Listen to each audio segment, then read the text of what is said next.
Alright, so back here for the final segment of the park, where Zach left off. We got this little drop off.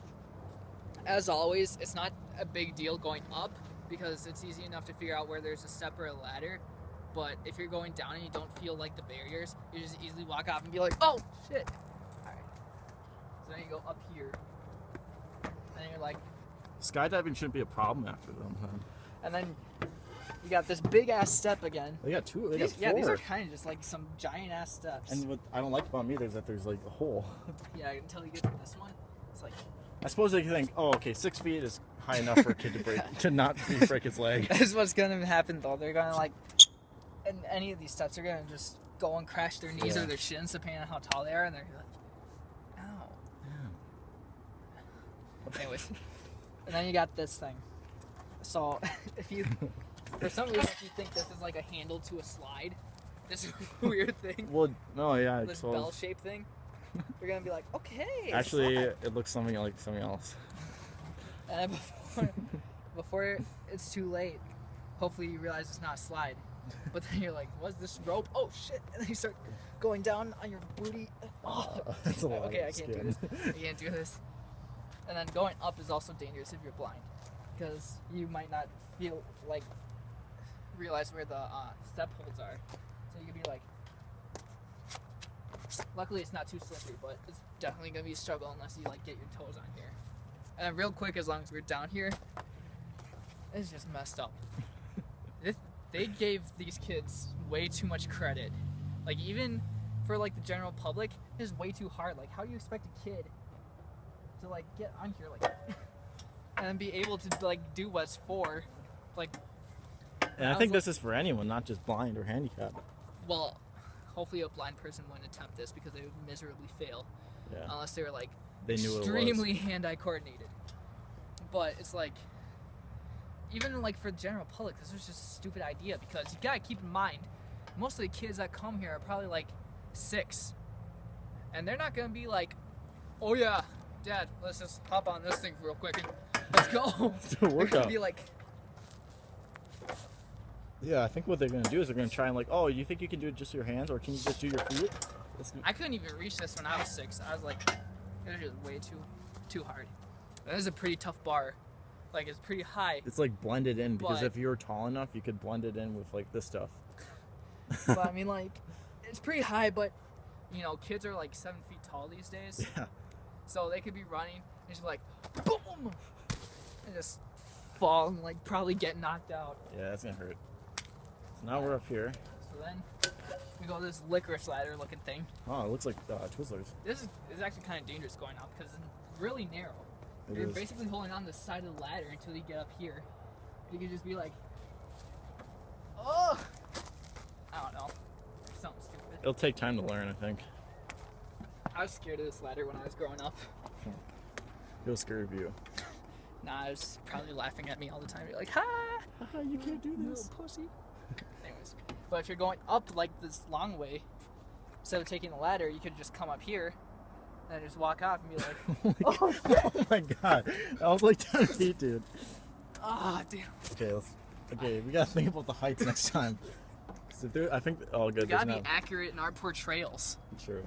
Because we might get hurt for this dumbass channel. If I got hurt, dude, then a little blind kid is going to get hurt. True, we gotta make sure that parents know. Exactly. But then you got this famous, humongous step that needs more steps to get up. Yeah.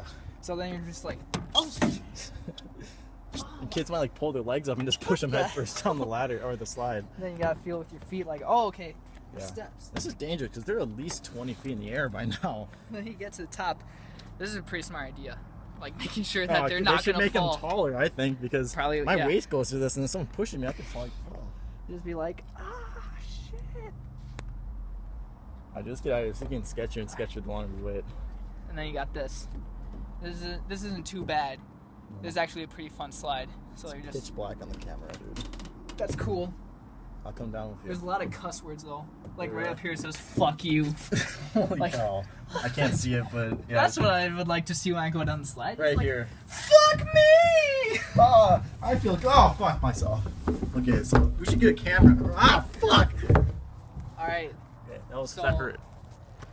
luckily, that concludes our analysis of the of Riverwind Park. Now we're gonna go do the ratings over on the bench. All right, so doing our analysis on the scores for the Riverwind Park.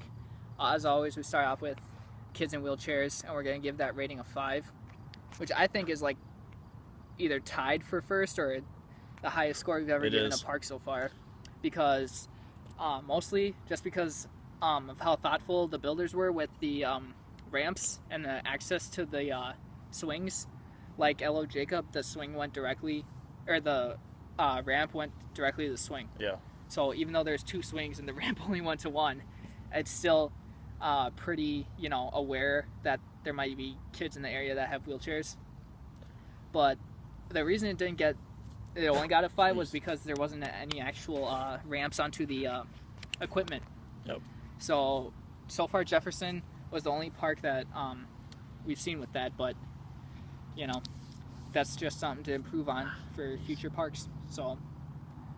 Yep. So for them blind people, I'd probably give it a 5, mainly because I thought we were giving it a 3. Oh my god, no. Fine, 3. That's what we said, man. Okay, so this one does have a lot of fun features, but the thing I do like about these mosquitoes, dude. I know. There's lots of like the ramps and stuff. They're high up in the air, and they do have good safety features. But like they said, the licorice ladder and then the one next to it, they have very high drop-offs, which are very dangerous, as well as choking hazards. Yeah, plus there's a lot of stairs you can fall down. True. Let's get this done. All right, general public was a 7, just because even though it is a smallish park, there's still like a lot of unique stuff that isn't at a lot of other parks. Yep. So it was pretty fun. I remember when I came here to play a lot, it was pretty fun. So we gave it a 7.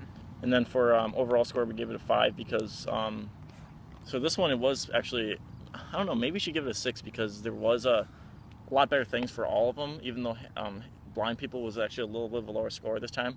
Yeah. But I'd probably give it probably a 5 or 6 because of the features for the wheelchair people are finally included to this one, as well as the general public has a very wide variety of equipment to use. Maybe the overall would get a 6 or maybe even a 7 if they included handicap ramps, or wheelchair ramps onto the actual equipment, so that they could actually do stuff. Or maybe if they